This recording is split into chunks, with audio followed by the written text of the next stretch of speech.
boas-vindas, Afonso, por ter aceito, Maica, que está ali atrás escondidinha, Melina e Daniela, que estão chegando, o pessoal da UF que veio para cá, obrigada por ter vindo para cá também, para a gente fazer essa parceria, e PUC aqui, os estudos de mídia e pós-graduação, também obrigada pela presença. Bom dia também, só dar as boas-vindas, né, em especial ao pessoal da UF. A gente vê essa relação como uma relação muito importante para a gente. A UF foi pioneira, né, na criação do curso de estudos de mídia. Afonso é um amigo da casa já há muitos anos, né, colega acadêmico e amigo mesmo de muitos de nós, né? Então, é com muita alegria, né, que a gente, né, dá as boas-vindas para esse seminário.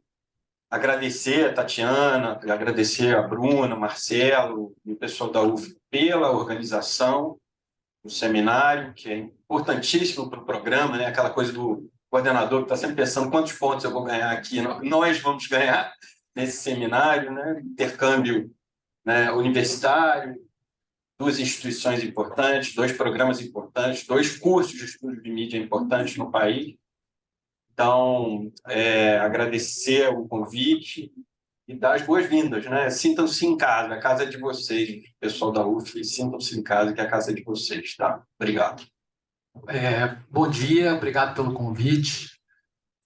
A última vez que acho que eu vim aqui foi antes da pandemia, né? Na verdade, não foi nem aqui, eu lembro, estava conversando com o Arthur sobre o curso de estudos de mídia, né? Passando um pouco a nossa experiência, as coisas que deram certo, as coisas eventualmente a evitar, que a experiência ensina que não dão certo. E, enfim, é um prazer voltar, portanto.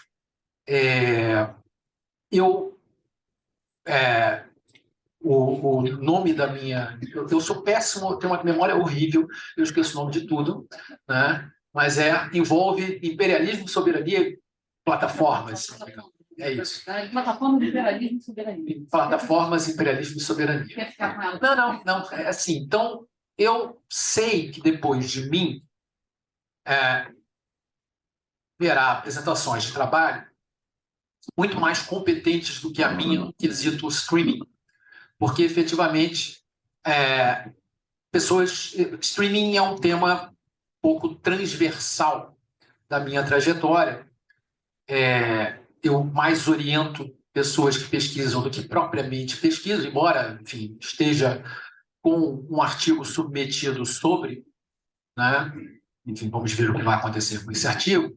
Mas por outro lado, imperialismo e soberania são dois temas que me são mais próximos, são coisas que eu estou discutindo neste momento. Particularmente soberania, uma das várias coisas que unem, digamos, as duas únicas universidades que têm cursos de estudos de mídia no Brasil, que é uma coisa que eu não entendo porque não tem mais, mas, enfim.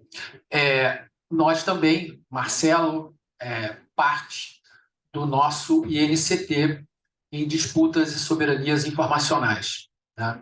E, basicamente, a questão justamente é o problema da soberania sobre a informação, né? E pegamos uma série de questões, e o streaming é parte do pacote, digamos, que nós nos interessamos, né? Mas eu vou chegar ao streaming via a questão do imperialismo, via a questão da soberania, porque eu acho que assim eu ofereço um ângulo que provavelmente vai ser um pouco diferente dos demais ângulos que serão apresentados aqui, né?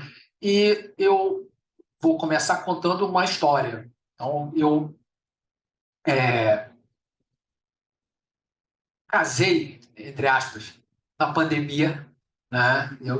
Aliás, hoje faz 3 anos e um dia, fez 3 anos ontem, e eu fui para Juiz de Fora, fiquei lá um tempo, com essa coisa de pandemia, você trabalha de casa, então eu poderia trabalhar na UF, onde quer que eu estivesse, então eu trabalhei de Juiz de Fora, e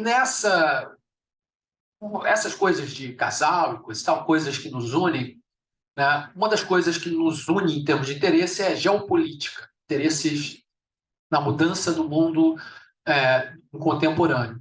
E nós assistimos um monte de séries estrangeiras, assistimos série indiana, assistimos série alemã, Dark, e assistimos uma série russa chamada Cidade dos Mortos, né? Assistimos a primeira temporada, achamos interessante. No último episódio, eu posso dar spoiler à vontade, porque vou explicar por que eu posso dar spoiler. E no último episódio aparecem uns chineses, enfim, na Rússia. Ficamos curiosos para saber o que seriam esses chineses. E aí houve a guerra russo-ucraniana e a série foi cancelada, né? Tudo que é russo foi cancelado. E não sei mais o que os chineses estavam fazendo na Rússia em Cidade dos Mortos, né? Por isso eu posso dar um spoiler: a série foi cancelada. Não, acho que não se acha mais na Netflix. O que isso demonstra um pouco, né? Bom, e aí uma segunda história, também envolve russos, que tem a ver com a economia, né? Imediatamente após o início do conflito, além de cancelar séries, os Estados Unidos e países ocidentais decidiram cancelar economicamente a Rússia, tirando a Rússia do sistema SWIFT, né? E quando os russos cancelaram, os ocidentais cancelaram a Rússia, ficou demonstrado que o dólar era uma moeda perigosa. Se você tem dólar, você pode não ter nada, porque seu dólar pode ser cancelado. Isso levou a um fenômeno que nós estamos assistindo neste momento, chamado, um avanço desse fenômeno, desdolarização. Então, todos os países do mundo estão procurando alternativas ao dólar, porque o dólar não é mais visto como uma moeda confiável, né? E o que as duas narrativas que eu estou trazendo para vocês têm em comum? É o fato de que um mesmo agente, Estados Unidos, desempenha um papel central, tanto no controle dos meios que permitem a circulação econômica, comércio, a moeda, dólar, quanto também tem um papel muito dominante naquilo que diz respeito à circulação de imaginários, de produtos audiovisuais às plataformas, né? E é por isso, por conta desses ângulos, que eu gostaria, então, de falar de imperialismo e soberania como ângulo para discutir a questão das plataformas. Acho que a gente pode, talvez, começar com imperialismo, né? Ao final da Segunda Guerra Mundial, os Estados Unidos tinham algo mais do que metade da riqueza do mundo. E é por isso que o dólar se torna moeda padrão de troca, né? Porque os Estados Unidos é o país mais rico do mundo. Os Estados Unidos é mais rico do que o resto do mundo somado, naquele momento, né? E, nesse momento, você tem algumas coisas que estão acontecendo, como, por exemplo, um processo de independência das colônias, né, que se transformam em países independentes, mas, ao mesmo tempo, você vai ter um processo de controle, limitação dessa dependência via mecanismos que vamos chamar de mecanismos imperialistas, né? Então, por exemplo, os países africanos de língua francesa continuam usando como moeda o franco, uma moeda colonial, né? E você tem intervenções militares, intervenções políticas em quase todos os países do mundo desde o pós-guerra, né? Dessa forma, se quer garantir que os países mantenham-se no seu devido lugar. Durante muito tempo, nós tivemos no maioria uma divisão, né? Dependendo da idade de quem esteja aqui presente, eu diria, a maior parte das pessoas aqui presentes já nasceu num contexto em que o mundo tinha e somente um centro, que era os Estados Unidos. Isso acontece na virada dos anos 80, 90, a queda da União Soviética e dos regimes comunistas a ela associados. Eu vivi um período em que o mundo era organizado de maneira bipolar. Você tinha, enfim, o campo dos Estados Unidos e o campo da União Soviética, né? Enquanto existiu o campo bipolar, existiu um certo mecanismo de contenção das dinâmicas imperialistas. Havia disputa, algum tipo de disputa. Mas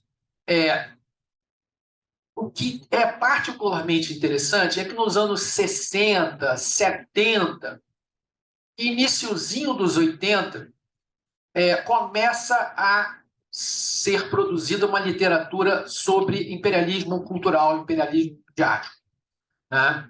É muito interessante que essa literatura... Duas coisas interessantes sobre essa literatura. Primeiro, ela é uma literatura que conta com um imenso peso da América Latina. A América Latina é central no debate sobre imperialismo midiático, né? E ela contou com uma vitória de Pirro, que foi o documento da Unesco, da nova ordem mundial de informação e comunicação, né? É uma vitória de Pirro porque a Unesco aprovou esse documento e aí os Estados Unidos e o Reino Unido deixaram a Unesco, e fizeram isso mais de uma vez, porque não lhes agradava que a Unesco tivesse posições diferentes das dos Estados Unidos.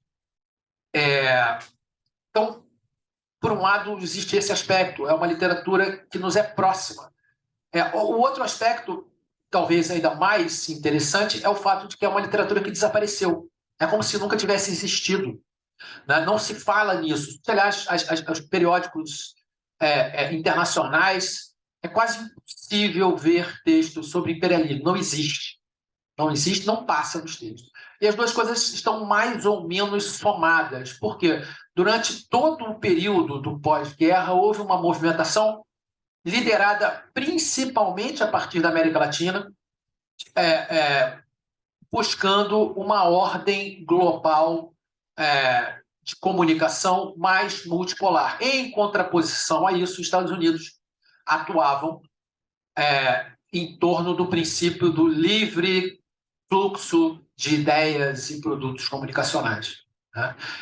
E esse embate, portanto, chega em 1980, chega a esse clímax, e chegando o clímax, o que nós temos? Nós temos o declínio da União Soviética e a vitória total e acachapante dos Estados Unidos no universo em todos os aspectos, né? Se tornar a única potência dominante do mundo, né? Em alguns momentos sem nenhuma oposição real, porque os países que se opuseram foram geralmente bombardeados e tiveram seus líderes mortos, né? Iraque, Líbia, por exemplo, né? Então nós temos essa mudança. E o que é muito interessante, e isso é parte de algo que não se fala geralmente na academia,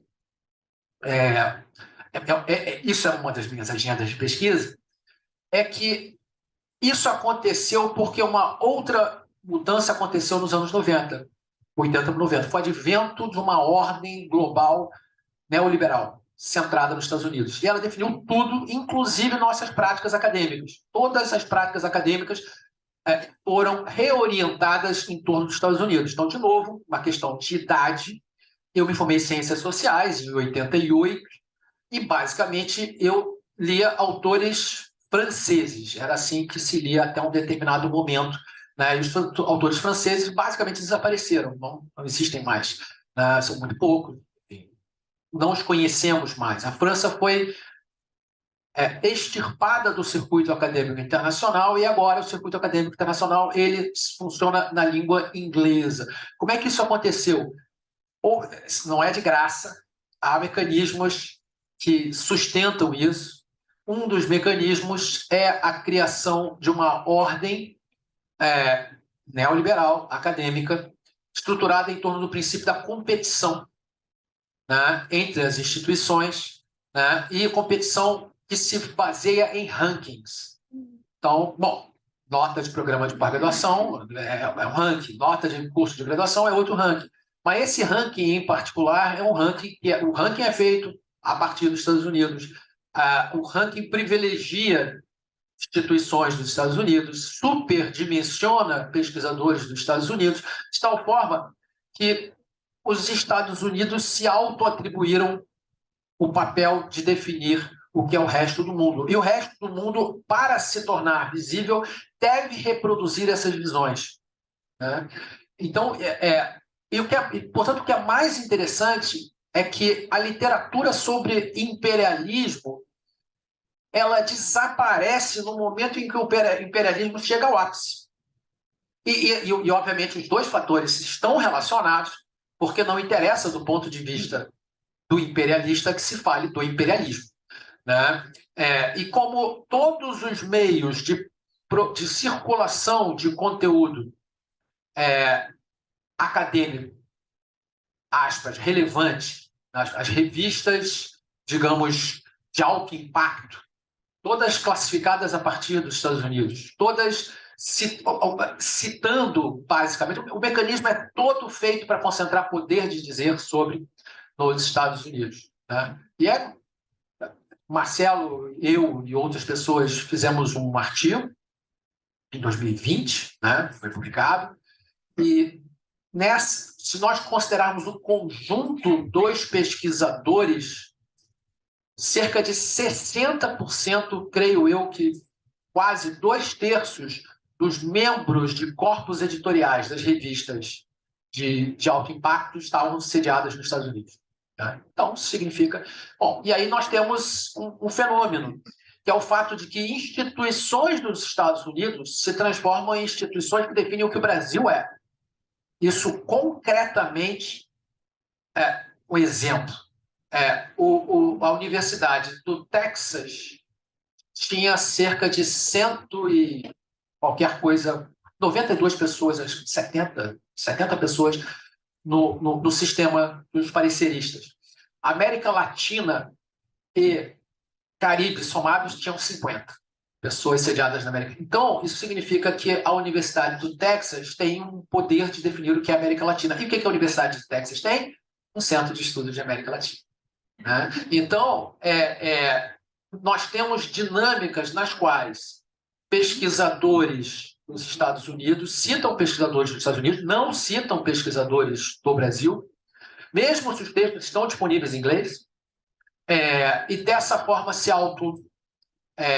promovem como os intérpretes da realidade brasileira. Isso acaba tendo efeitos muito concretos. No caso da Universidade do Texas, ela inventou uma coisa chamada ABRAD, Associação Brasileira de Jornalismo Investigativo, né? Foi criada lá, num centro Knight de pesquisas. Bom, a ABRAD, se vocês forem olhar as notícias, ela está substituindo cada vez mais a PENAGE, se transformando na grande instituição representativa do jornalista. E reflete uma agenda acadêmica que é rigorosamente uma agenda acadêmica estadunidense, 100%.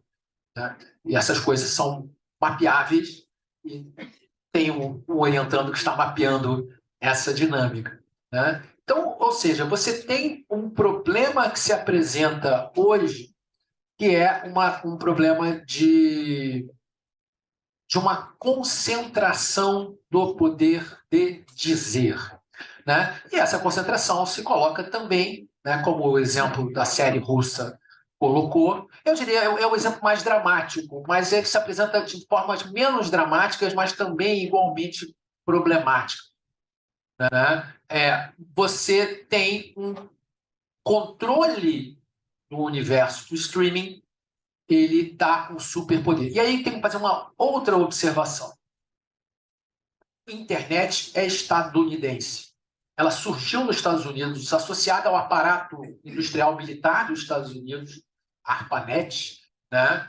E todo o sistema de denominação de páginas é controlado por uma empresa privada dos Estados Unidos, todo global. Então, por isso que eu falei que a vitória nos anos 80 era uma vitória de pirro. Depois de você afirmar ali a necessidade de você ter mais diversidade no campo da comunicação, você tem a construção de uma ordem global centrada em plataformas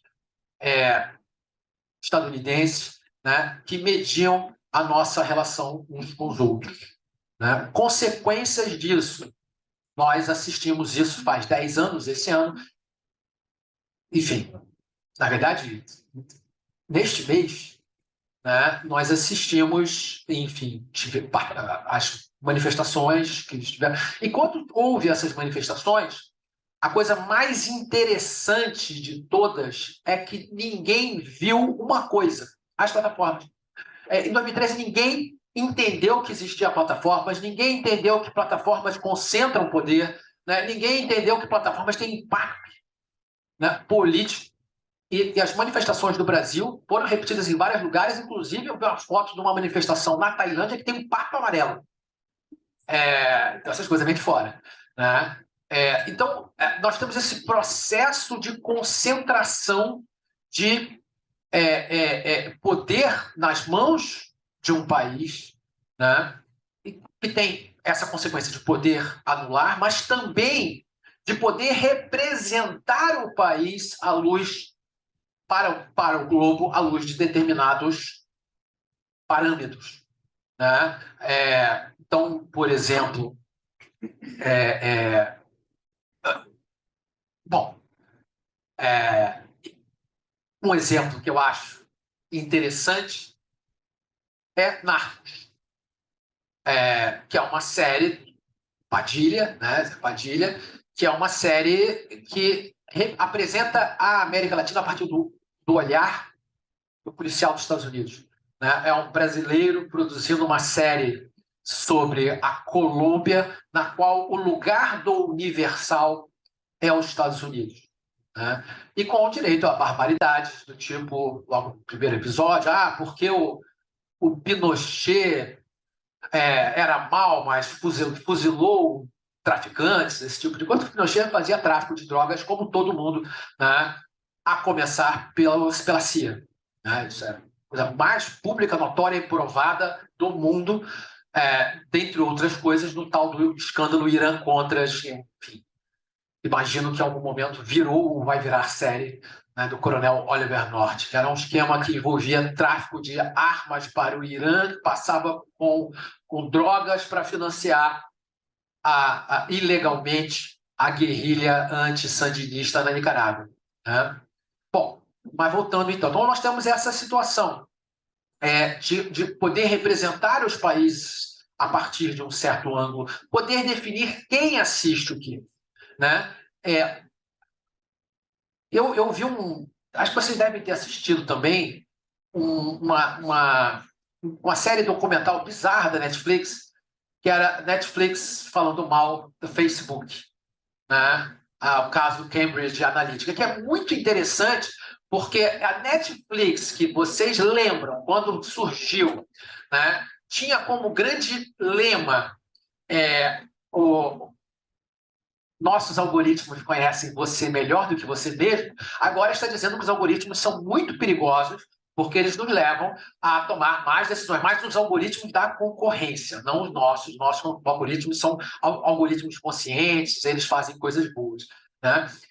Os algoritmos são caixas pretas, né? Os algoritmos operam a partir de uma lógica de intransparência, né? E, obviamente, intransparência é o oposto daquilo que se espera de uma empresa que atue publicamente, uma empresa que concentra um poder imenso e oculta todas as informações sobre si mesma. Enfim, estudar Netflix é muito difícil por isso, né? Porque você lida com um mecanismo que opera a partir de uma lógica de intransparência e que muda, eventualmente, de um momento para o outro. Você pode estar descrevendo uma coisa que daqui a 3 dias já não é mais a forma como funciona, né? Então, nós temos essa grande questão aqui que se aplica a plataformas em geral e a plataformas de streaming em particular, né? Elas concentram um imenso poder de mostrar o que existe. Não se trata mais, aí eu mencionei a questão do imperialismo, o imperialismo, a literatura do imperialismo tradicional é uma literatura que foca muito em produto. Então, países consomem produtos feitos em outros países. A lógica da plataforma streaming é diferente, é uma questão de curadoria, né? Não importa quem produz, mas a produção vai se fazer a partir de parâmetros que são estabelecidos por quem detém os meios de circulação, né, daquele conteúdo, né, e esse poder é um dos elementos que mais nos importa. Bom, e aí isso nos permite, então, colocar a questão da soberania.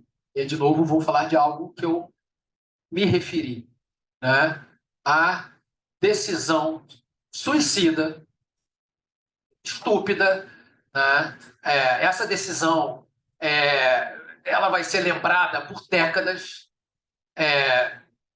como responsável, eu acho, por uma crise imensa do universo estadunidense e ocidental. Eu faço essa aposta em casa sobre o destino da Europa. Não acredito que será nem um pouco brilhante e será rápido.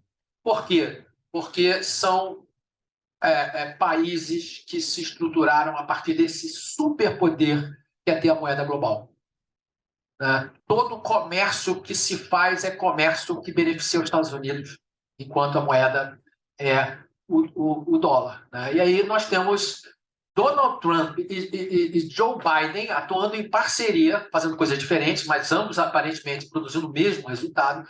Primeiro, Trump numa postura isolacionista e agressiva, depois o Biden fazendo algumas coisas, por exemplo, através de uma lógica de cancelamento, né, de outros países, cancelamento da Arábia Saudita, deu ruim, que a Arábia Saudita agora resolveu negociar principalmente com a China, né, e cancelamento da Rússia via moedas. E esse foi péssimo.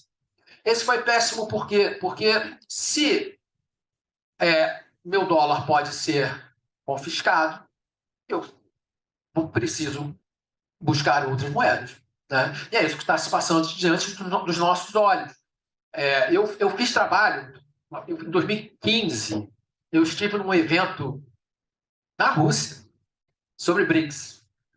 E tinha um professor britânico que estava lá só para dizer que o BRICS não era importante. Né? Ele dizia que você tem a China, ok, a China é grande, mas não tem mais ninguém além da China. Não sei se vocês sabem que o terceiro país por poder de paridade de compra hoje, com mais do dobro do quarto, que é o Japão, o quarto do Japão, é a Índia, né? Que é o país que mais cresce do mundo hoje. Né? E a Índia está prevista para passar os Estados Unidos em algumas décadas. Né? Então, e além disso, sim, nesse momento ainda, os Estados Unidos é incomparavelmente maior, a China é incomparavelmente maior do que os demais países do BRICS, mas mesmo se aplica, e sempre se aplicou aos Estados Unidos e os países da Europa Ocidental, né? Em termos de escala.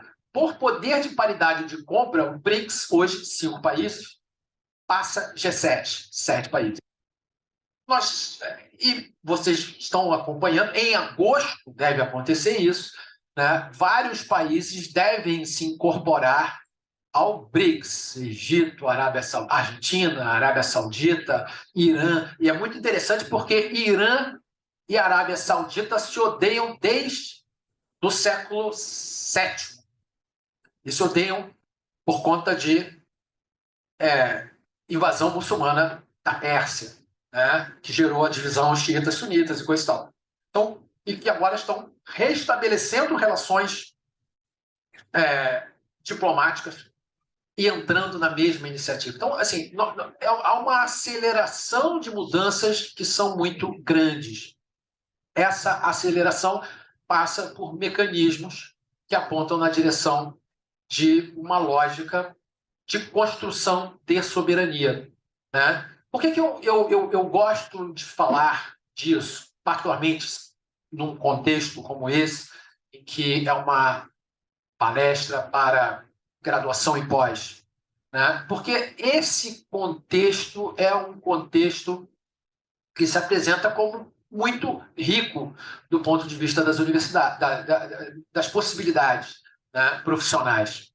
Nós temos a oportunidade de, quanto mais jovem vocês forem, maiores serão essas oportunidades de atuar num mundo que opera com uma lógica completamente diferente do mundo no qual nós estamos centrados. Nós estamos acostumados a procurar emular aquilo que é produzido nos Estados Unidos, né? E agora existe uma demanda muito grande nesse sentido. E aí, qual é o superpoder que nós temos? Nós temos um superpoder.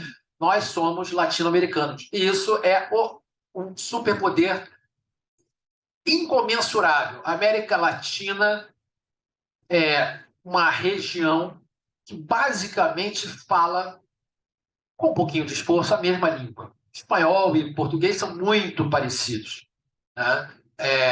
Bastante.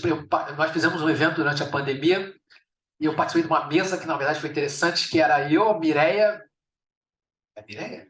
Acho que sim, mexicana, e o Daniel Hallen. O Hallen, ele fala espanhol, e o Hallen falou inglês, a Mireia falou espanhol, eu falei em português, né? E nós nos entendemos, né? Mas essa habilidade de se comunicar em uma língua, em uma cultura que é muito próxima, podemos achar que é muito diferente, até irmos para outro lugar e encontrarmos latino-americanos que viram praticamente colegas de jardim de infância, né? Quando isso dá à América Latina uma capacidade de produzir um discurso contra-hegemônico em escala global que nenhuma outra região tem, né? O produto latino-americano circula globalmente com muita facilidade, né? Ele produz relações de identificação com muita facilidade, né? Em parte porque isso não é bom, mas é o que nós tivemos. Nossas culturas nativas foram culturas que foram, de alguma forma, exterminadas, né? E, portanto, nós não temos uma identidade que remeta a algo muito próprio. O que define a nossa identidade é justamente a nossa condição periférica, desde sempre, em relação ao Ocidente, né? Então, essa é uma posição que, por exemplo, diante da possibilidade de fazer críticas à ordem estabelecida, latino-americanos têm uma posição muito fácil. Latino-americanos podem fazer críticas em revistas acadêmicas que eu acho que outras pessoas não fazem, né? Isso é mais ou menos tacitamente aceito. Se você é latino-americano, você pode chutar o balde porque você é latino-americano. Isso é uma coisa mais ou menos, é parte da nossa identidade acadêmica. Essa tradição, justamente, né, de pesquisa anti-imperialista produzida a partir daqui, né? Autores que circularam internacionalmente muito bem. Então, se apresenta, eu acho, para nós um contexto que tem a ver com esse contexto de produção de uma comunicação soberana, e isso passa pelo fato de produzir o próprio conteúdo sobre o próprio país, né? Com visões próprias, né? E negociar essas visões com visões que são diferentes das nossas, mas que eventualmente nós percebemos que são muito mais semelhantes do que os estereótipos fazem crer. Porque tem uma coisa que o imperialismo criou, o processo imperialista de maneira geral e o processo de imperialismo cultural de maneira particular, é o fato de que ele apaga todas as relações autônomas entre países e populações, né? E leva a que essas produções sejam realizadas a partir da referência ao centro, que é os Estados Unidos. Dá um exemplo, tal de estudos de área. Nós temos duas associações de estudos de área que eu pessoalmente detesto, chama Brasa e LASA. Eu pessoalmente detesto porque são organizações, se você vai a um congresso, você aprende. Primeiro, a LASA, por exemplo. A LASA é uma associação de estudos latino-americanos que durante 30 anos só tinha pesquisadores, era presidida por pesquisadores dos Estados Unidos. Estudos de área são estudos para olhar para uma área a partir de um certo olhar produzido a partir do centro, que é os Estados Unidos. E esses congressos nos ensinam o nosso lugar. Nós, se quisermos aprender a falar sobre a América Latina... Bom, uma das coisas que eu acho mais irônicas, e é um conceito que eu abandonei é o conceito do pós ou decolonial. E abandonei esse conceito por uma razão, porque não tem nada mais colonial hoje do que o discurso do decolonial. Onde é que você aprende a decolonizar? Você vai para os Estados Unidos, você vai para o Reino Unido, né? E lá você aprende autores que te ensinam a decolonizar. Portanto, a relação acadêmica, né, permanece sempre uma relação de vassalagem intelectual, porque você deve ir para um outro lugar, né? E agora, particularmente, os Estados Unidos estão utilizando esse conceito como arma. Não sei se vocês já leram sobre isso, a iniciativa Decolonize Russia, né? A Rússia, dizem os Estados Unidos, os países ocidentais, é um país imperialista, porque colonizou várias nações, várias populações, né, que estavam ali para o leste.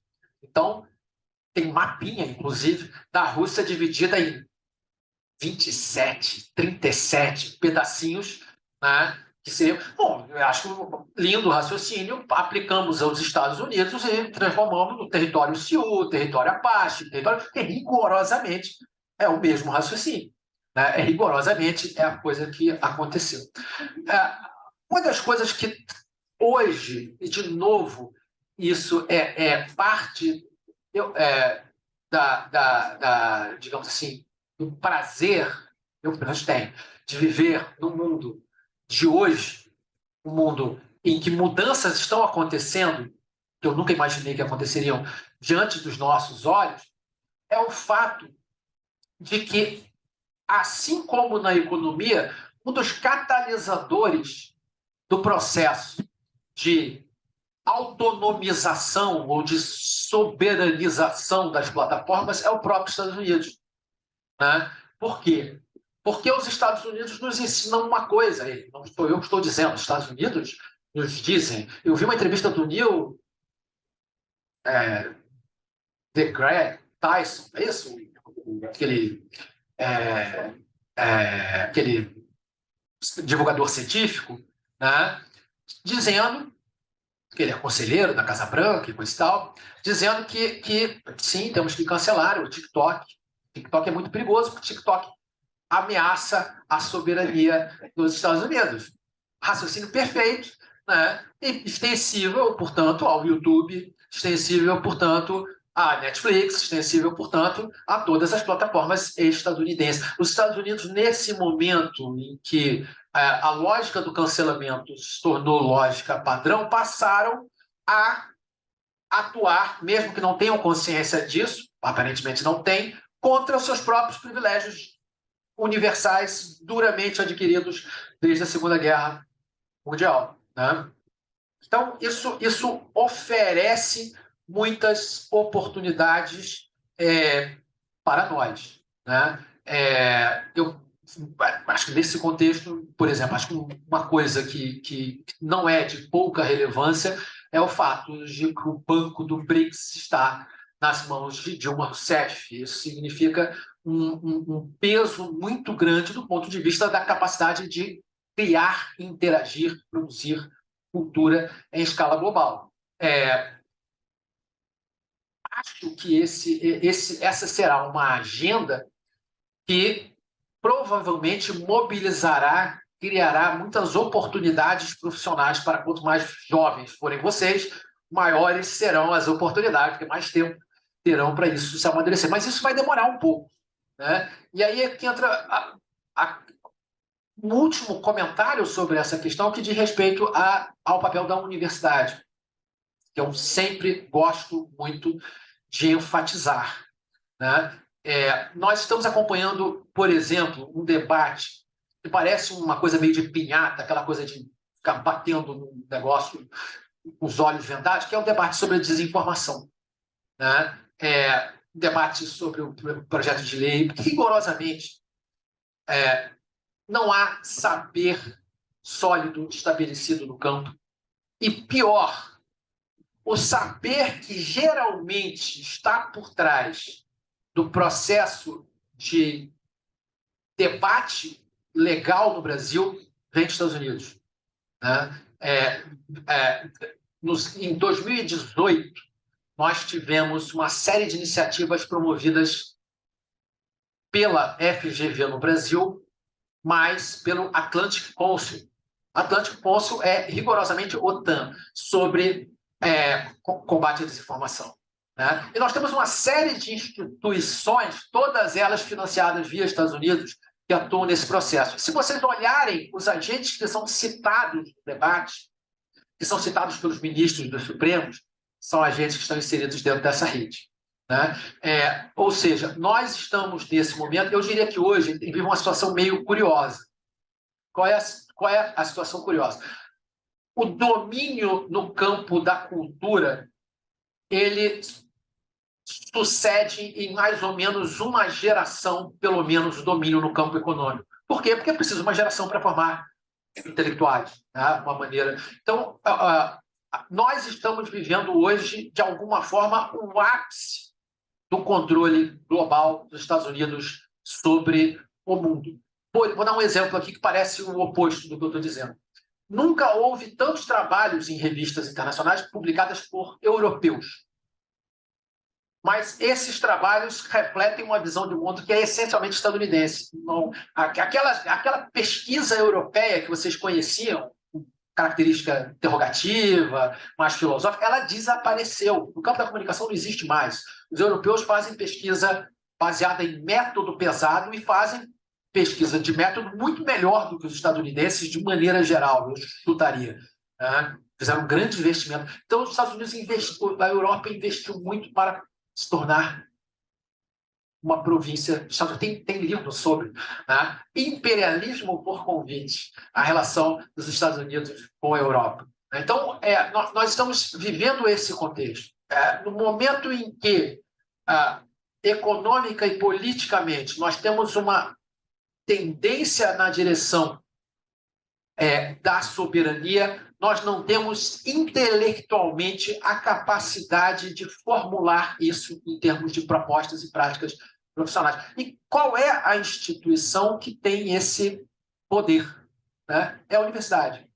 Né? Mas a universidade tem que ser pensada de uma maneira diferente. Então, a primeira questão é pensar a universidade de maneira soberana. Isso é muito difícil porque as regras do jogo levam a que a gente abra mão da soberania muito facilmente. Né? Nós, frequentemente, nos congressos, geralmente, nós convidamos um estrangeiro para nos ensinar sobre coisas que nós já sabemos. Né? Frequentemente, nós citamos autores estrangeiros que falam do Brasil, mas eles não nos citam. Isso enfim. Então, nós estamos... Isso é estrutural, isso não é acidente, isso não é uma coisa pessoal, é a maneira como a coisa ocorre. O lugar do centro está muito localizado de forma que, para um pesquisador dos Estados Unidos, a ideia de que brasileiros possam produzir conhecimento sobre o Brasil é exótica. Então, nesse contexto, a universidade tem um papel muito grande. Né? E aí, de novo, né, esse digamos, o esforço que nós fazemos no nosso INCT, né? Que é uma rede, a PUC está envolvida, né? Através do Marcelo, uma rede, inclusive, que nos permite, até falando, não é uma rede fechada, tem um conjunto de pesquisadores que entraram inicialmente, né? E nós temos uma verba, que é uma verba bastante grande, mas não tão grande considerando o número de pessoas. Então, essa verba inicial, ela está orientada para esse conjunto de pesquisadores. Mas outras iniciativas, tipo o BRICS, até mais do que o BRICS, porque o BRICS tem 5 letras para 5 países, mas agora tem o BRICS+.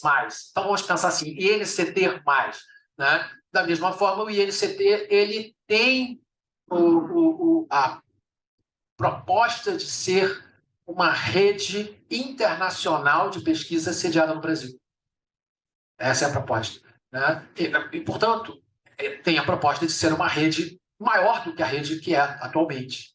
Portanto, cabe outras iniciativas. E eu diria que, para mim, eu vejo 2 grandes campos nos quais nós atuaremos.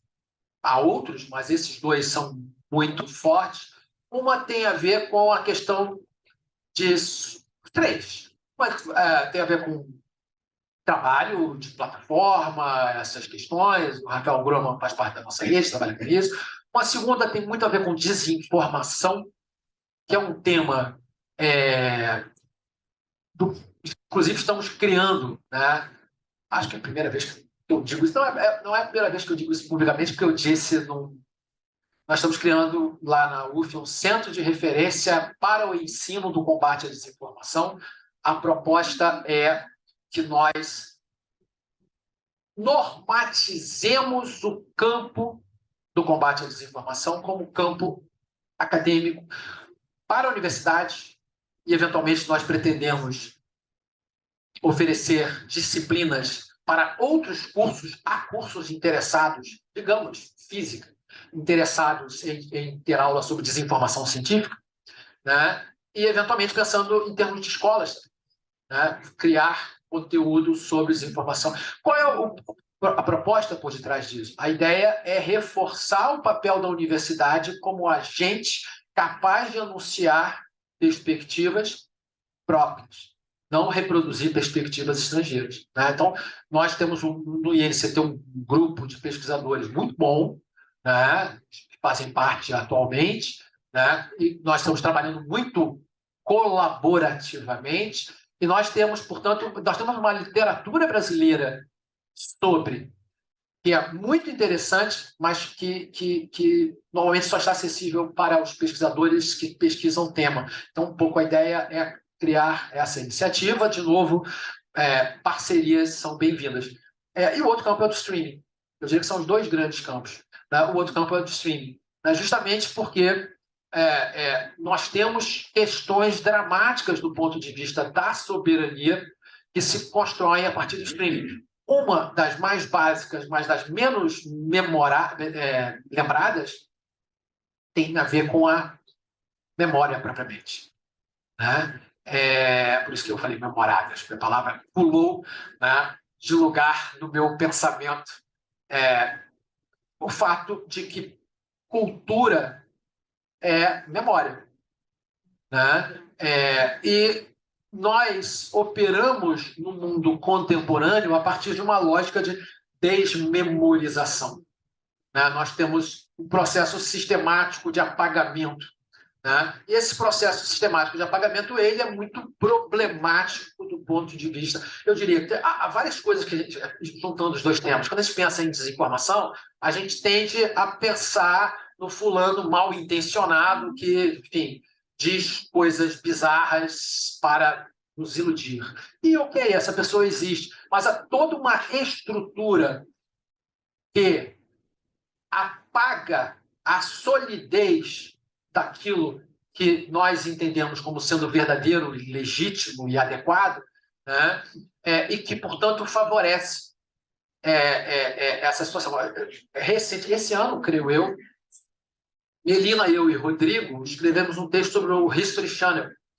Eu acho um canal muito interessante desse ponto de vista, porque há, eventualmente, uns bons documentários ali dentro, misturados com alienígenas do passado, né, e outros, enfim. Agora a TV por assinatura está vivendo uma epidemia de paranormalidade. Todos os canais têm paranormais, inclusive o Investigação Discovery também entrou na paranormalidade. Então, você tem um campo, não estou propriamente desmerecendo o fenômeno da paranormalidade, pessoas que veem coisas que outros não veem, né? Porque tem, eu conheço, e que pessoas... Não, eu não vejo, mas eu conheço quem veja, e que não acredita naquilo.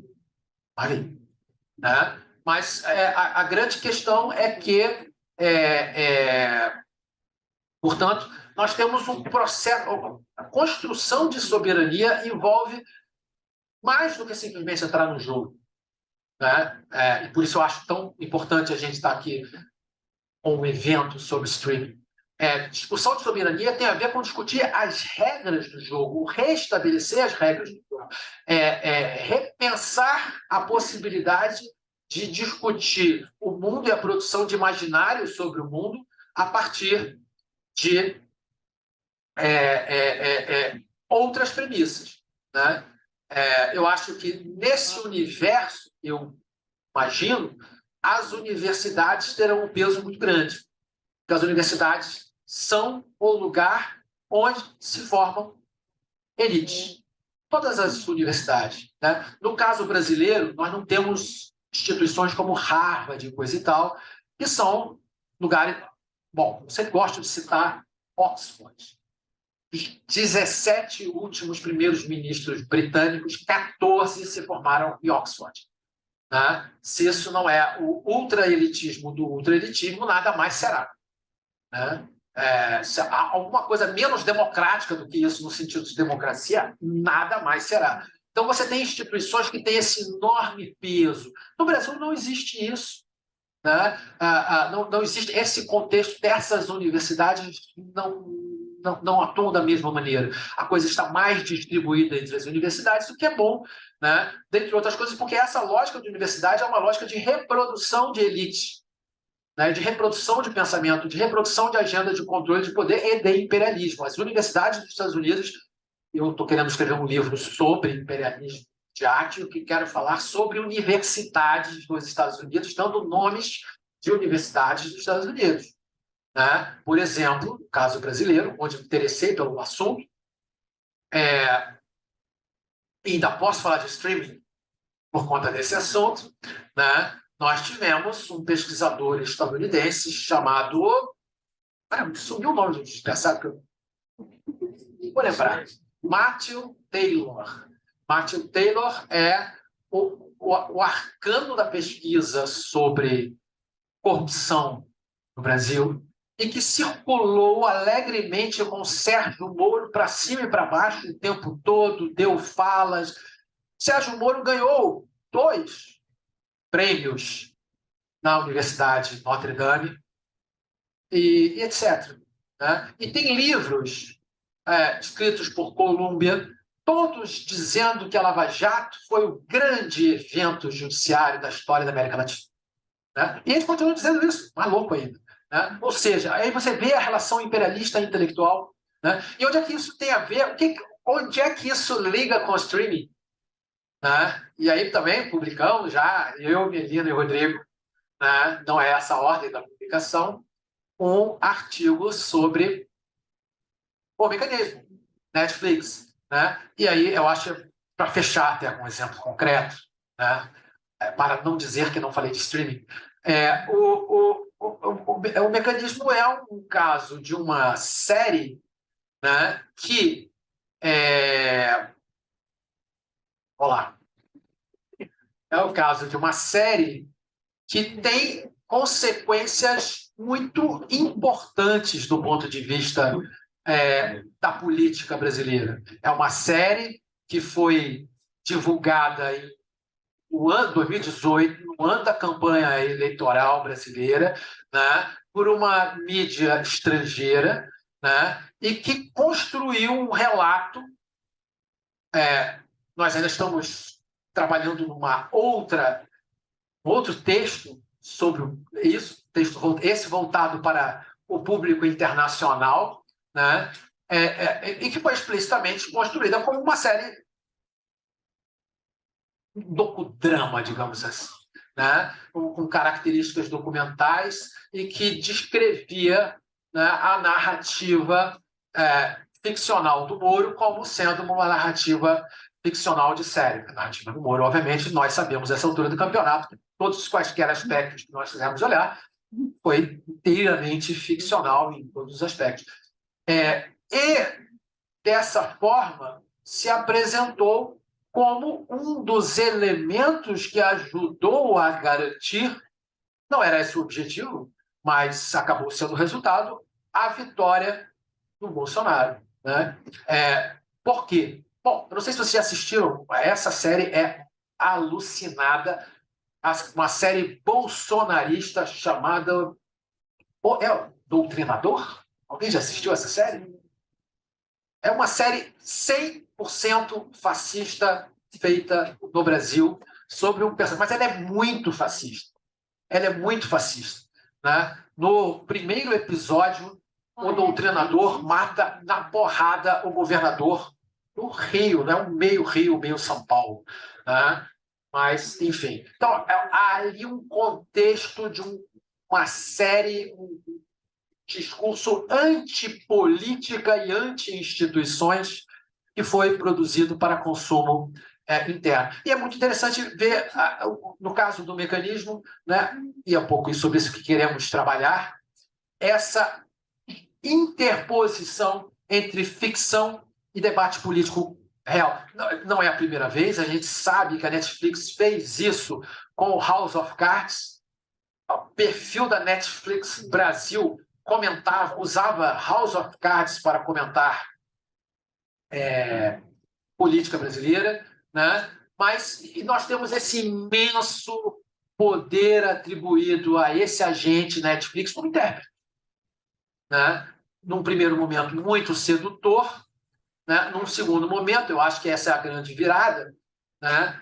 Crítica, tá? Então, para concluir, né? Enfim, o argumento, eu falei aqui menos do streaming em si e mais do contexto que leva a que o streaming se transforme em instrumento do imperialismo. Eu acho que hoje nós estamos... Sou péssimo com o microfone. Hoje nós estamos vivendo um contexto em que essa questão está sendo tensionada, né? Eu acho que, para minha imensa felicidade, ninguém está tensionando isso mais do que os próprios Estados Unidos, né? Quando falam da China, né? Então, acho assim, o que eu vejo, isso podem me cobrar, né? Minhas previsões, eu fiz várias previsões, a Melina, Tante, ouviram várias, há 10 anos atrás, né? Eu acho que isso vai abrir um mercado muito grande, mas que eu acho que qual é o mercado? E é para isso que serve a universidade. O mercado é o mercado de pensar, não só de traçar políticas, entender o contexto. E esse mercado pressupõe, eu diria que uma boa maneira de adquirir soberania, e essa é talvez falando principalmente para quem está na graduação e tem mais tempo, abrir os olhos para dar conta de outras culturas, particularmente culturas não ocidentais, né? Essa noção, esse paradigma do Open English, você vai aprender inglês para ser alguém melhor, né? Eu acho que, enfim, em algumas gerações, eu imagino, o inglês será desafiado. Talvez, né? Será desafiado como língua global e cada vez mais, enfim, não só a língua, mas eu imagino a imersão em culturas diferentes, né? Ser capaz de construir pontes entre culturas diferentes. E aí, eu ia falar isso em algum momento, mas pulou da minha cabeça, né? Quando eu falei das associações. Uma das coisas que o imperialismo faz é isolar, eu falei isso, uma cultura de outra. E é uma coisa bizarra. Você pensa, por exemplo, Índia, China, Irã, são ilhas situadas a 5 mil quilômetros uma da outra e não tem nenhum contato. São civilizações que têm contato há 5 mil anos. Tem troca cultural há 5 mil anos, não digo. Tem alguns 4 mil anos. Né? São civilizações que estão em contato há muito tempo. Né? E, na verdade, isso é parte do processo de reconstrução da ordem global, passa pela percepção de continuidades culturais entre países que se conhecem, né? E cuja proximidade sempre foi apagada. Por quê? Porque não há a possibilidade do contato direto entre culturas foi eliminada pela invenção do centro imperial. Então, você tem que ir para os Estados Unidos e ali você encontra colegas iranianos e pode trocar ideias. Você não vai para o Irã, né? Só que isso é muito provavelmente algo que vai mudar. Né? Considerando particularmente que nós vivemos num país de 200 milhões de habitantes, que é metade da população da América do Sul, né? Um país que é a letra P do BRICS, né? É um país que, no contexto do BRICS, eu acho o país mais estratégico, e é o país mais estratégico não no sentido de que é mais rico, não é a maior potência militar, mas é o país que fala mais com o resto do mundo, né? Eu acompanho, eu leio imprensa, eu acompanho canais indianos no YouTube. E é muito impressionante ver. E os indianos não gostam dos chineses. Eles têm um problema sério, né?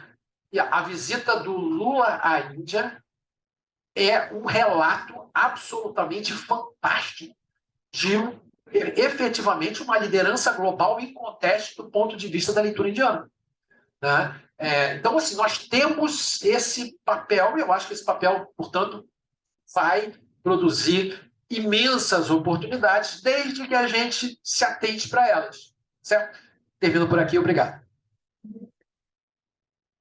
Obrigado, Afonso, pela fala. Esse momento de aprendizado entre os dois cursos, os BT de Estudos de Mídia aqui da PUC, o curso tradicional já da UF, onde passei, foi minha casa, mestrado, doutorado.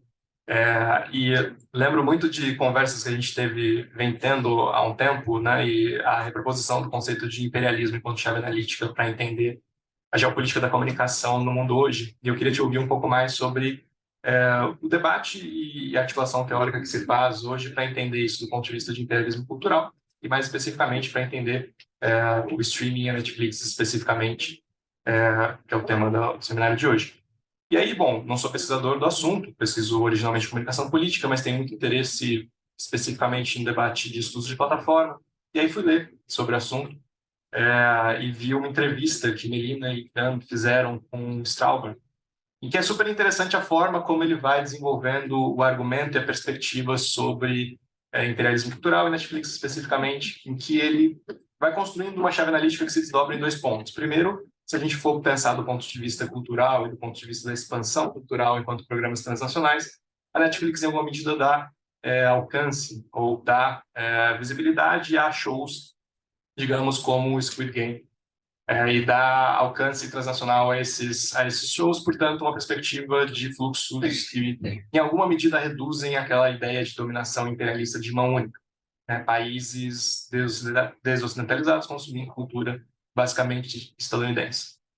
E aí, durante a entrevista, ele vai lentamente até o momento em que ele, em última análise, diz, bom, de fato há um imperialismo no sentido de que, se em alguma medida, e essa é a segunda chave analítica, se em alguma medida, do ponto de vista cultural, de fluxos transnacionais, há uma multiplicidade, uma diversidade do ponto de vista da geografia das nações, digamos assim, como o livro do Lobato diz, certamente há uma mudança de polo quando a gente olha do ponto de vista econômico e infraestrutural das plataformas, que se há uma diversidade do ponto de vista de produto, há uma concentração muito grande do ponto de vista não somente econômico, mas principalmente da infraestrutura que regula os fluxos de ordenamento, de apresentação da cultura dos shows.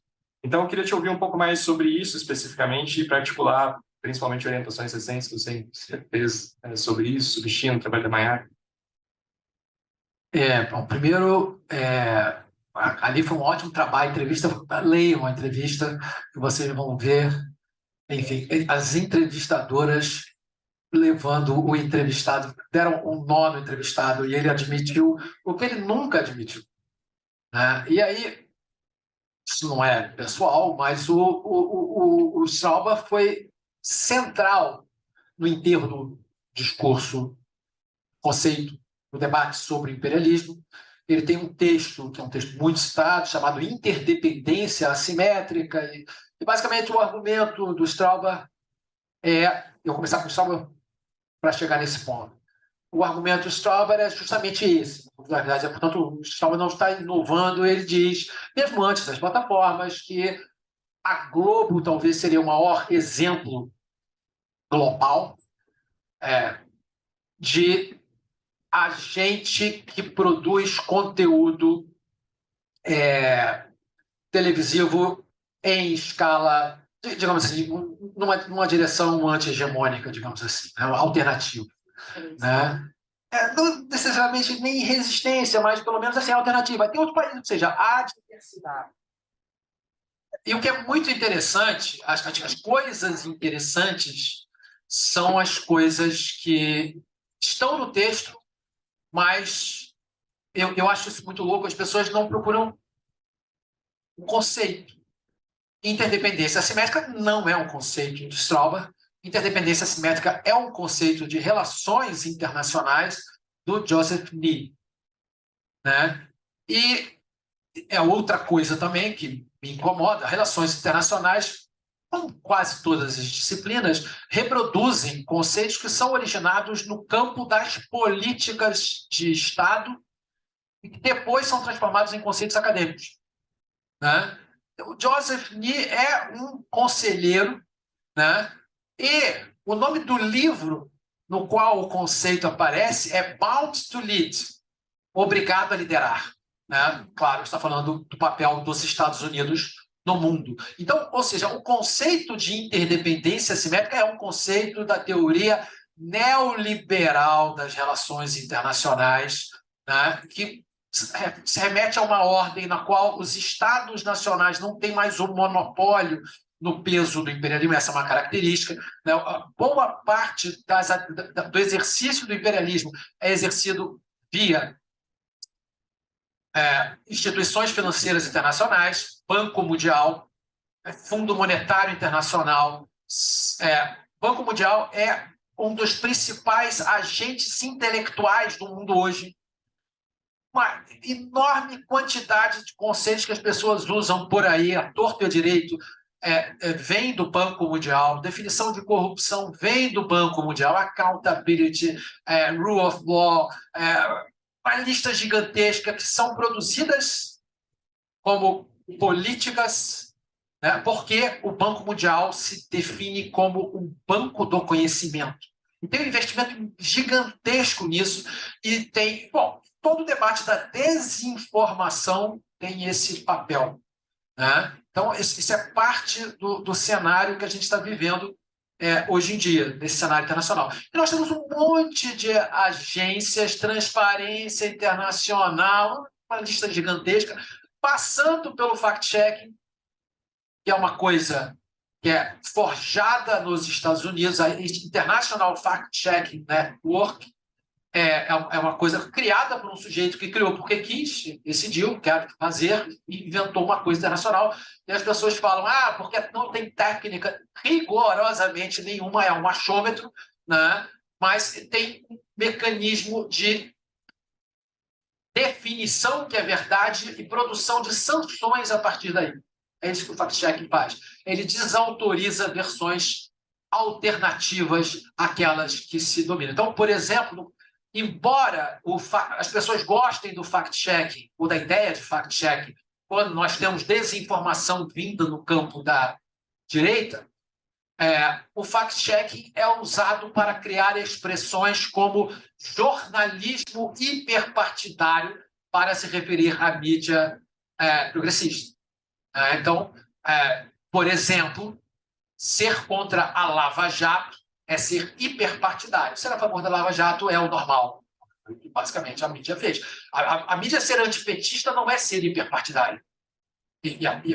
Aí a frase que eu também amo, Maria Judite Brito, 2010, né? A mídia está fazendo o papel de oposição ao governo que os partidos de oposição não conseguem fazer neste momento. Não fui eu que disse, ela disse, não foi publicado, ela não disse isso contando num telefone grampeado, ela disse isso num evento, né, e foi publicado pela Folha. Então, mas isso não é ser hiperpartidário, isso é ser responsável, né? Então, a gente tem esse problema, né? Strawber, por acaso, Universidade do Texas, né, atua ali como polo de definição do que é o audiovisual no Brasil, né? Para ficar bem claro, eu não tenho nada contra conversar com pesquisadores estrangeiros. O que eu tenho contra é a ideia de que nós reproduzimos o centro estrangeiro como sendo o nosso centro.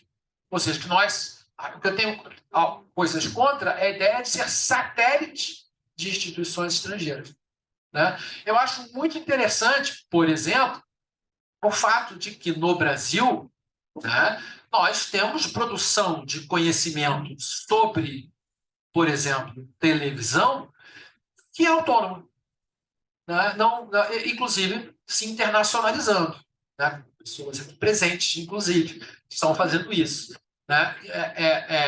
Internacionalizando, trazendo perspectivas próprias para o resto do mundo.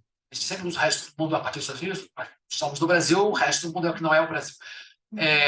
E isso é observado, né? Então, pensando no conceito de imperialismo estritamente, eu acho que tem 3 maneiras de pensar. 2 bastante percorridas e uma não. Essa é a terceira que me interessa. A primeira é a ideia do conceito de imperialismo como conteúdo, isso que, teoricamente, enfim, estaria mudando. O outro é aquele conceito de imperialismo de plataforma, né? Enfim, nós temos dispositivos sociotécnicos que, de alguma forma, concentram o poder nas mãos estrangeiras. Pode ser o poder conteúdo, pode ser, por exemplo, poder sobre os corpos e vidas, né? Como nos trabalhadores de plataformas, né? Que são, o Rafael Groma escreve muito sobre isso, são literalmente roubados todo dia pelas plataformas. Enfim, tem todo tipo de prática desonesta, né, com esses trabalhadores, porque as plataformas operam no campo não sujeito ao direito trabalhista. E essa é uma das características do imperialismo também. O imperialismo cancelou leis nacionais, produzindo um sistema de leis internacionais que são superiores às leis nacionais. Mas o terceiro aspecto que mais me interessa sobre o imperialismo é das redes de informação de elite, do qual as universidades são um elemento fundamental. Toda vez que as pessoas falam, não, mas porque fulano estudou em Harvard e enche a boca, né? Estamos atribuindo a estrangeiros o poder de definir o que a nossa realidade é, né? E isso funciona mais ou menos assim. Agora estou assistindo Contra Predador, que é basicamente a revista Piauí, né? Crucificando os 3, Lehman e amigos, né? Responsáveis pelo colapso, enfim, monumental das lojas americanas. Não sei se vocês leram, né? Mas é uma matéria muito interessante, porque é um sujeito que, para o Brasil, é muito rico, porque tem 4,5 bilhões de dólares, mas, comparado ao Lehman e amigos, é nada, né?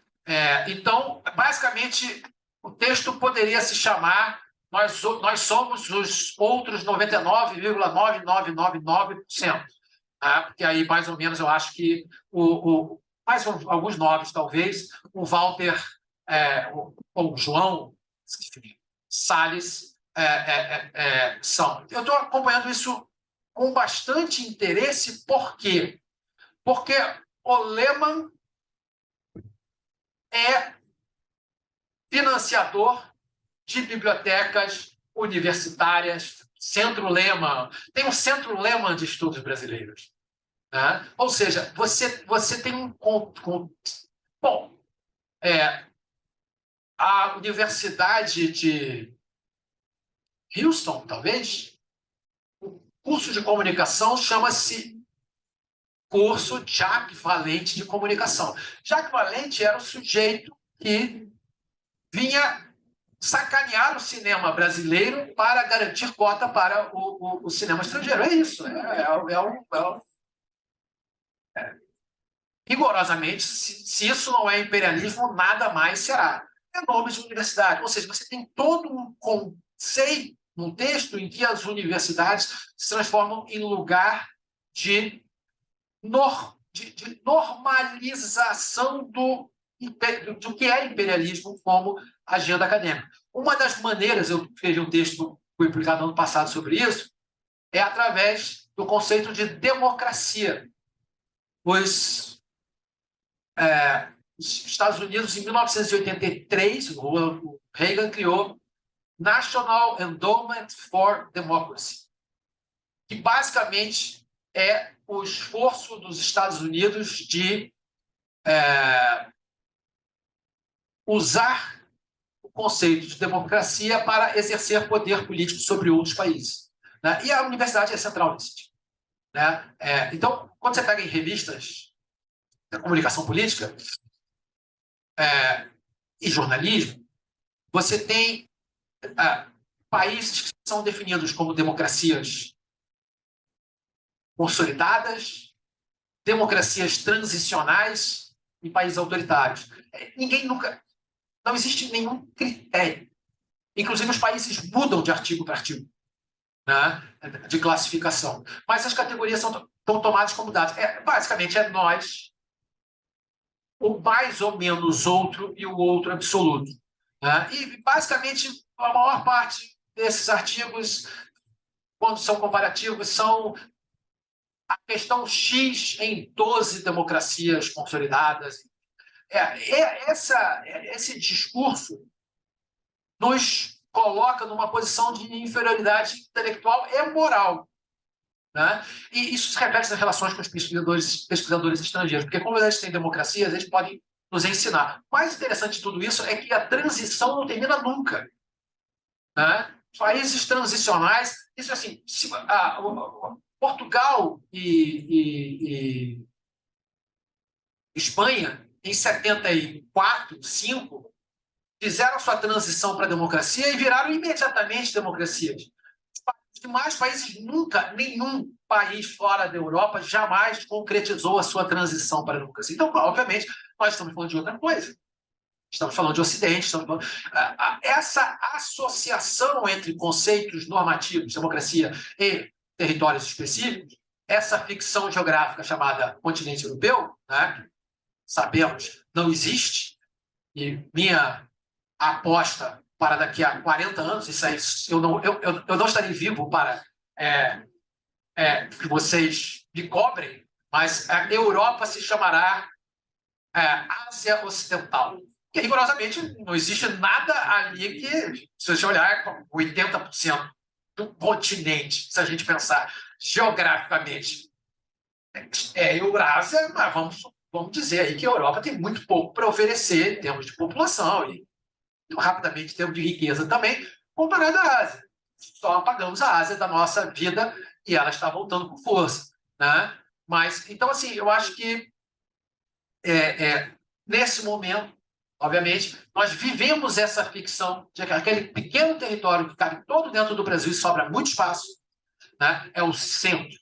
E eles, infelizmente, para eles, também vivem essa ficção e resolveram cancelar o mundo, o que não deu certo, porque o mundo é muito maior e é o que nós estamos assistindo nesse momento acontecendo. O conceito de imperialismo, nesse momento, quando a gente, mais no campo acadêmico, eles são o centro do mundo, né? Eles são o centro do mundo e há vários mecanismos que produzem isso. Alguns mecanismos de exclusão.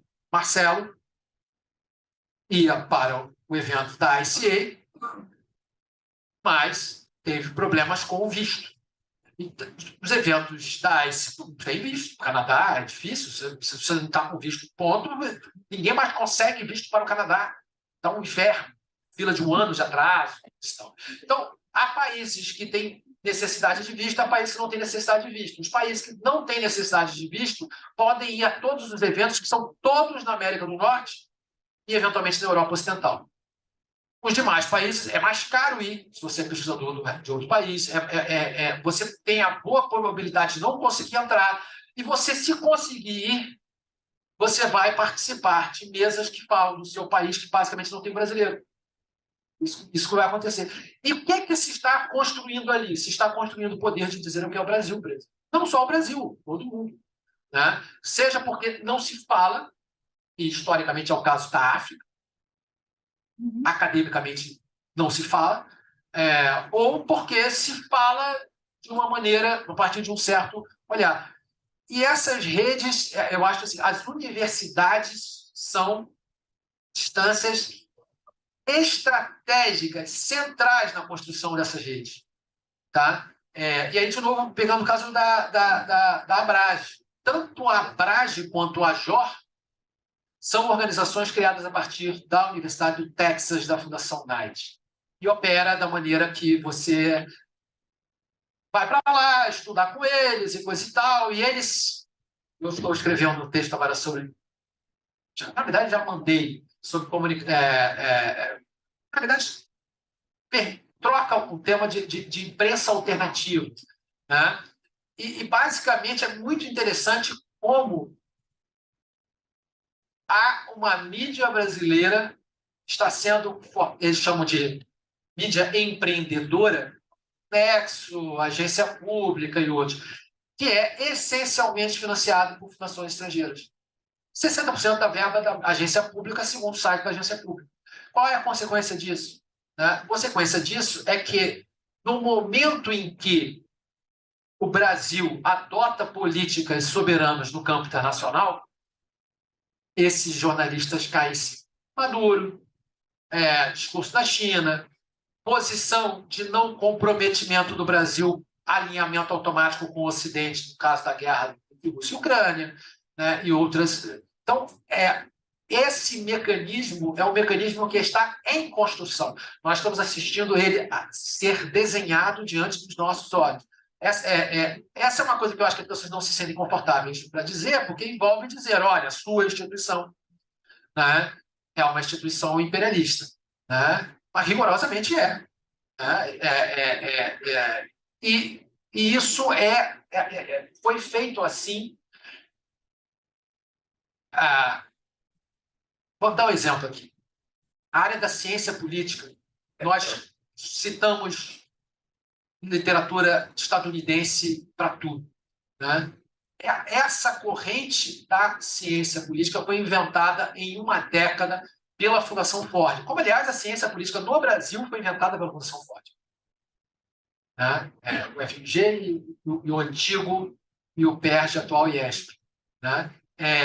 E tem um livro, 40 anos da Fundação Ford, que eu adoro essas fontes porque são que diz legado nos anos 90, né? 94, talvez, por aí. E aí eles dizem um dos nossos legados é a contribuição para a democracia brasileira.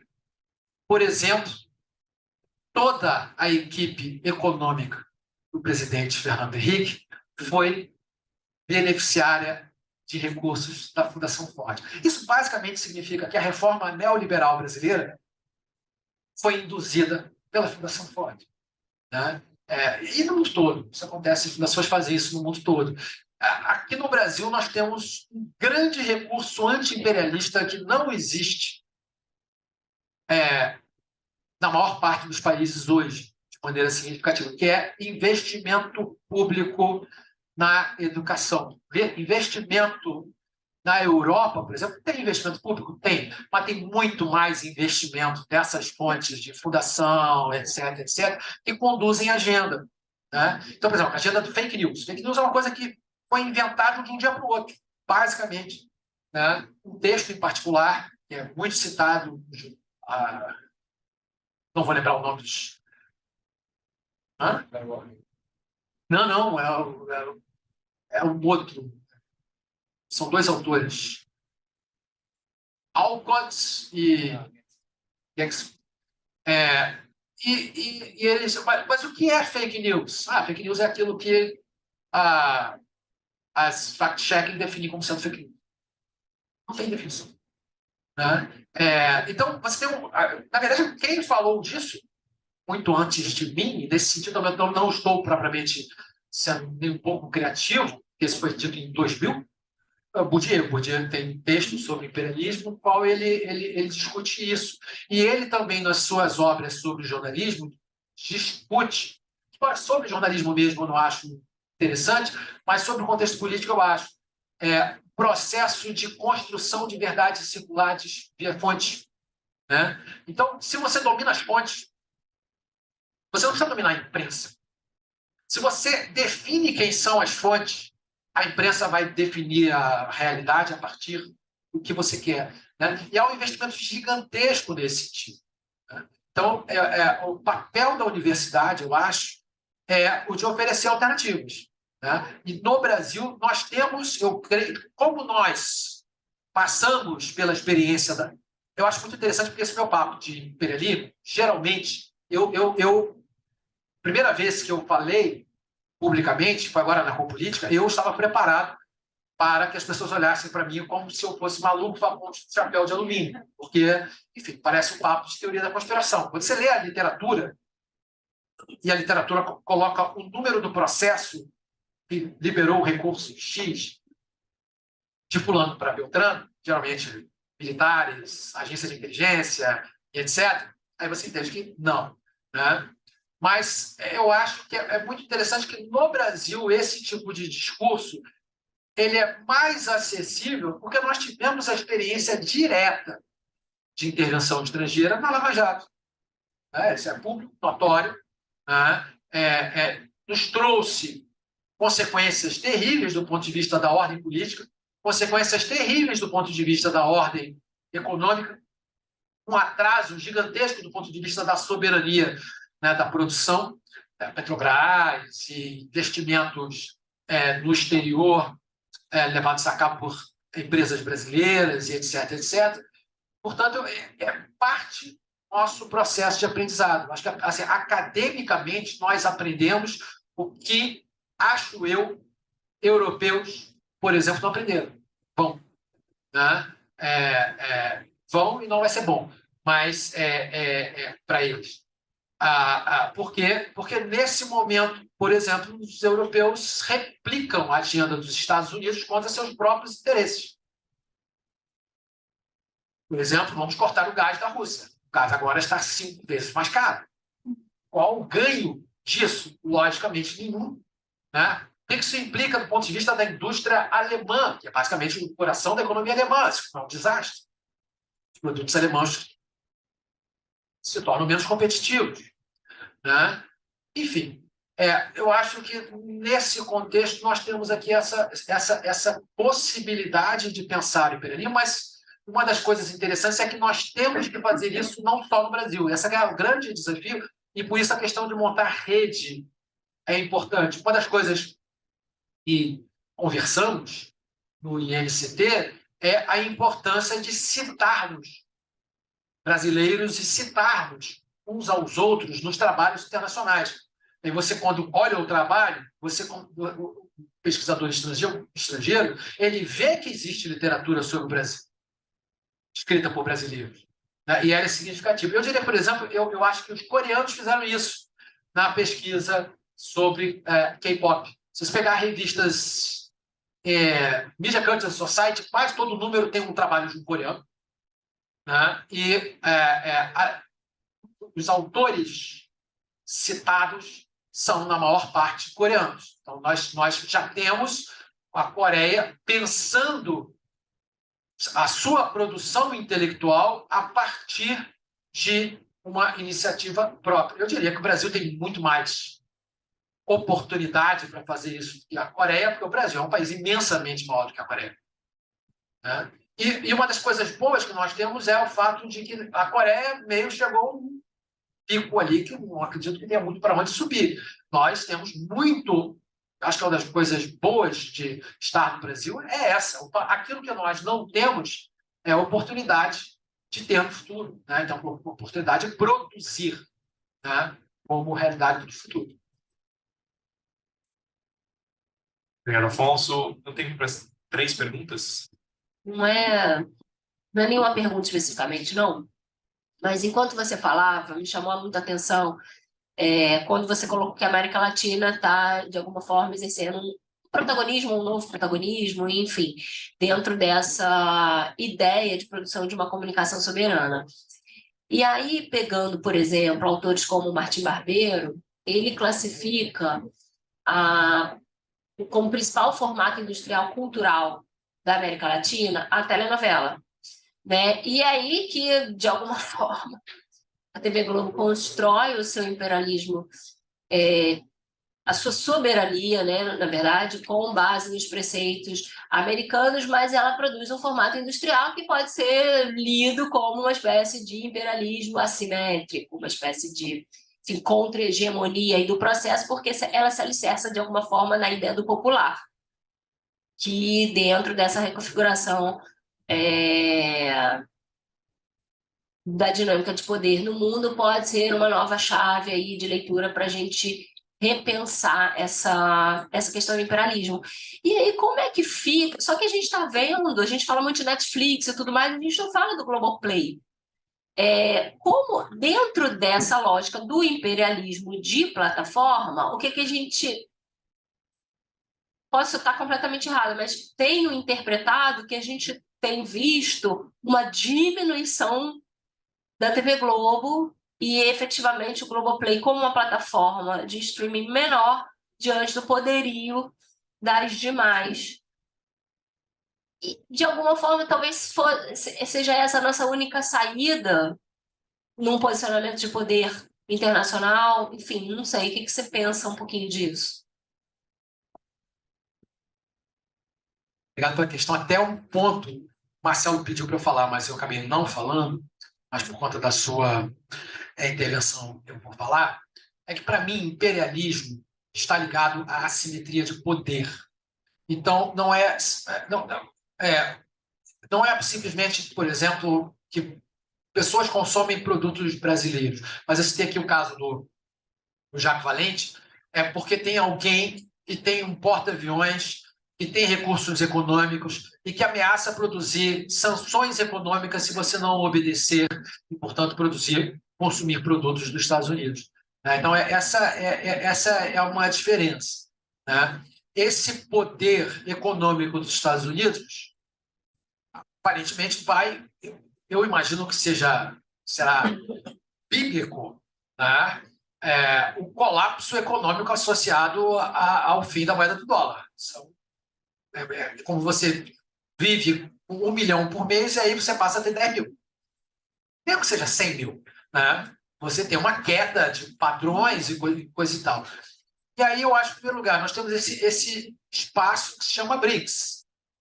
Eu acho que o BRICS ele produz... Isso aconteceu na Europa. Tá? Já dá para dar uma expectativa do que vai acontecer. A Europa fez um movimento gigantesco no sentido de construir a identidade europeia. E parte desse movimento passou pela academia e pela cultura. Então, assim, existe um grande investimento dentro desse universo. O BRICS é uma entidade diferente. E, portanto, fazer esses diferentes conversarem será algo muito importante. E eu imagino que terá recursos. Posso estar errado, pode não ser parte do plano, mas eu imagino que, se você pretende construir uma identidade funcional, você tem que aumentar o poder de diálogo. Os chineses já fazem isso, de alguma forma, com os institutos Confúcio, mas existem, as pessoas falam imperialismos, imperialismo. Imperialismo pode ser no momento que os chineses disserem, olha, ou compram ou vocês vão levar o míssil. Aí é uma situação diferente. A China é um país que está voltando a ser o que foi no passado. Até o século XIX era o país mais rico do mundo, com poder de comércio imenso. E foi destruído, demolido, jogado na vala e está retomando o papel. Mas a China, por exemplo, não foi tradicionalmente um país imperialista, no sentido de que ele manteve, enfim, os demais países dentro da sua órbita de comércio, óbvio, buscando seus interesses. Eu acho que a Globo é um caso interessante. Eu, por exemplo, noto que das 3 folhas, a Globo me parece a que mais aprendeu com o Bolsonaro. Mais entendeu o que acontece quando você faz oposição selvagem que foi feita ao PT durante aquele período todo e, portanto, me parece que mais tem a possibilidade de procurar obter vantagens para si, estabelecendo mecanismos de convivência.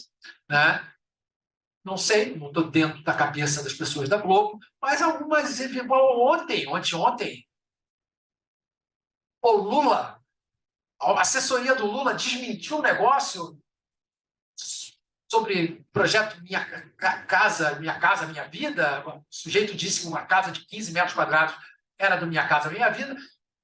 As pessoas do Globo News leram no ar. Não, o presidente mandou, aqui está assistindo o nosso.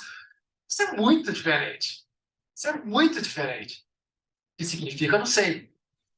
Sobre isso não especularei, porque isso é o tipo de coisa que eu não quero levar essa rasteira. Mas, como é que eu vejo isso? Existe um outro aspecto que eu acho, para além da Globo. Eu acho que existe no Brasil uma coisa muito negativa na literatura de supervalorizar a Globo. Bom, a Globo inventou o Globo Universidade para que isso acontecesse, né? Mas, honestamente, eu não vejo porque eu, particularmente, não recebo dinheiro da Globo, não tem por que você lidar com a Globo de uma maneira, enfim, é um objeto, lidamos com esse objeto, né? Pode efetivamente exercer ação, colabore com a soberania, pode, né? Mas eu diria que, para além da Globo, existe o Estado e a comunicação pública. Eu ouvi isso de um professor. Não sei se é verdade, então, mas que se estaria pensando em um canal de televisão conduzido por universidade. Eu não sei se isso vai acontecer, mas eu diria que isso seria muito importante de que nós nos preparássemos para isso, né? Não sabemos ainda produzir conteúdo, mas, honestamente, se tem uma instituição que tem capacidade de aprender a lidar dentro dessa lógica da universidade, né? É aquilo que, no Chile, em algum momento, as universidades... É por isso que tem a Universidade Católica e a Universidade do Chile. As universidades foram, em algum momento, muito centrais do ponto de vista das dinâmicas de organização da sociedade. Então, eu acho que nós devemos nos preparar, porque eu vejo a coisa mais ou menos... tipo... Eu gosto de estar assistindo um campeonato de surf. Eu adoro, porque é o tipo de coisa que eu posso assistir não prestando muita atenção, né? Fica o sujeito parado ali meia hora sem vir uma onda, aí vem uma onda. Mas surf pressupõe a habilidade de você entender o que é a onda, saber o que a onda pode fazer, estar no lugar correto para pegar a onda na hora que ela aparece. Eu assisti um horroroso, que é o surf de piscina artificial, tinha que ser bombardeado a piscina, né? Eu acho um crime contra a ideia de surf, porque a mesma onda tira toda a graça do esporte, né? Mas surf real pressupõe você ser capaz de entender o mar, né? Estar ali no momento certo. Eu acho que é a mesma coisa com mudanças sociais, como acho que ele está vivendo. Porque quando as oportunidades aparecem, geralmente as pessoas não estão preparadas para enfrentar essas possibilidades, né? E eu acho que se a nossa universidade não é soberana, aí é que ela não vai estar preparada mesmo, porque nós estamos preparados para explorar possibilidades de receber merreca, né? Que aquilo que você vai ser, se você eventualmente, tem alguém que virou professor na universidade X. E aí vai ser o sujeito da casa que fala do Brasil, que ninguém liga propriamente na casa, ninguém liga propriamente para o Brasil, Estados Unidos, mas quando encontra seus colegas brasileiros, pode encher o peito e falar... Na formação de pessoas capazes de produzir conteúdo, mas na produção, na definição de estratégias, de mecanismos de entender formas de relacionamento com o público, como o público se coloca. E eu acho que teríamos que pensar para além do Brasil, tá? Então, por exemplo, de novo, a minha companheira estuda ciência da religião, é formada em jornalismo, né? Mas estuda ciência da religião e estuda muito resumidamente, hinduísmo e candomblé, proximidades a partir da dinâmica da possessão, né? Enfim, o que nos leva para a Índia, né? Como tópico.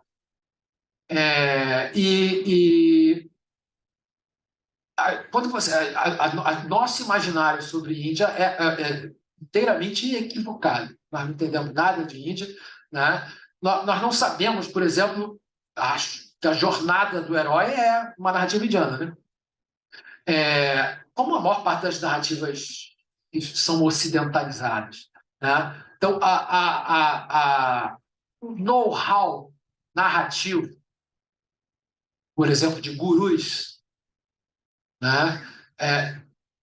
Primeira coisa sobre gurus, que gurus falam sobre esse mundo, não falam sobre o outro, ou qualquer coisa. Gurus são altamente pragmáticos. Né? Um exemplo daquilo que é o paia. Né? O sujeito estava andando, caiu dentro de uma fossa sanitária, histórias de guru. E aí ele grita, fogo, fogo! Aí aparecem os bombeiros e tiram ele de lá. Aí eles tiram o cara de lá e disseram, tudo bem, mas por que você gritou fogo? Ele falou, se eu gritasse merda, merda, não ia aparecer ninguém para me tirar do lugar. Né? Então, você se adapta à realidade. Essa lógica de adaptação indiana é muito parecida com a nossa lógica nativa, né? Oriunda, em boa medida, da nossa herança africana, e etc. Há muitos elementos comuns. Na verdade, há muitas proximidades entre culturas que nós aprendemos a desver. Né? Então, ou seja, tem um espaço aí gigantesco de possibilidades de construção que eu acho que vão, portanto, muito além do Brasil. Né? E que, portanto, vão muito além da Globo. Globo faça o que fizer, de preferência comportadinha, sem querer dar golpe de novo e tudo mais. Enfim, ganhe seu dinheiro, enfim, sem problemas em relação a isso. Mas eu acho que o contexto que se coloca agora exige iniciativa pública. Nenhum país faz mais isso historicamente do que a pátria do capitalismo, que é os Estados Unidos. Tudo isso são, às vezes, iniciativas públicas conduzidas por agentes privados. Tudo nos Estados Unidos foi feito por fundação. Qualquer modelo que vocês quiserem olhar, ensino público dos Estados Unidos, por fundação. Né? MacArthur, Rockefeller e outros. No nosso caso, havia Estado, mas eu acho que a universidade tem uma coisa. Se aplica ao streaming, mas se aplica também à desinformação. A universidade tem um capital simbólico, né? que outras instituições não têm no sentido de produzir esse tipo de discurso. Né? Então, eu vejo por aí. Eu vejo assim, o nosso desafio de construir esse novo universo vai além da valorização do produto nacional. Parte, por exemplo, pressupõe entender, vamos supor, você tem hoje um contexto de produção audiovisual africana bastante grande e interessante, mas nós não conhecemos, né? Mas eventualmente devemos. Será parte da nossa dieta cultural. Digamos, para o Brasil, pensando em como nação, a África é um interlocutor estratégico imenso. Né? E o Brasil tem um potencial histórico de dialogar com a África, que outros países, a África do Sul, mas a África do Sul tem um problema de estar na África. Né? Isso está sujeito às rivalidades regionais africanas, a África do Sul versus Nigéria, versus essas coisas que acontecem. Mas o Brasil tem essa possibilidade, tem contato via América Latina. Então, eu tenderia a imaginar que hoje